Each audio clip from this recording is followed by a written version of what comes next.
একসময় এক শিয়াল এক সিংহকে বোকা বানিয়ে নিজের জীবন বাঁচিয়েছিল। শিয়ালটা হয়তো আকারে ছোট, কিন্তু বুদ্ধি ছিল প্রখর। একবার এক কাক গাছের ডালে বসে এক টুকরো পনির মুখে নিয়েছিল। তার পাশ দিয়ে যাচ্ছিল এক ধূর্ত শিয়াল। পনিরটা দেখে শিয়ালের খুব লোভ হলো। শিয়াল তখন কাকের খুব প্রশংসা করতে শুরু করলো। সে বলল, আরে কাক দাদা, তোমার গান আহা কি মিষ্টি! আমি নিশ্চিত তোমার গানের গলা হয়তো কোকিলেরও চেয়েও ভালো। শিয়ালটা ধরা পড়ার পর সে কৃষককে বোঝানোর চেষ্টা করে যে সে খুব নিরীহ এবং ক্ষমা চায়, কিন্তু কৃষক কিছুতেই রাজি হয় না।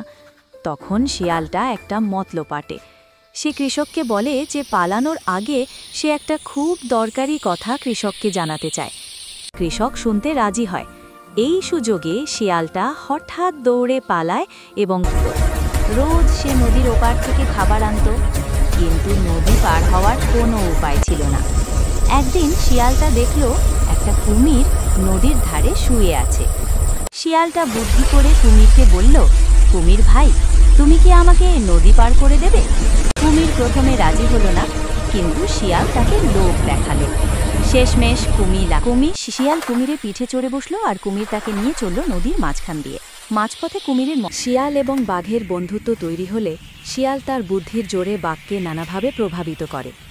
শিয়াল বাঘকে বোঝায় যে শিকারের জন্য শুধু শক্তিই যথেষ্ট নয়, বুদ্ধিরও প্রয়োজন আছে।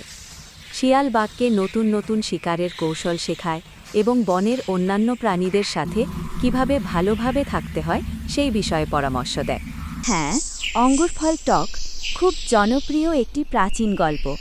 অনেক চেষ্টার পরও যখন কাঙ্ক্ষিত জিনিস না পাওয়া যায়, তখন মনকে বোঝানোর জন্য এই অজুহাত দেওয়া হয়। গল্পটি শুনতে বেশ মজার মনে হচ্ছে।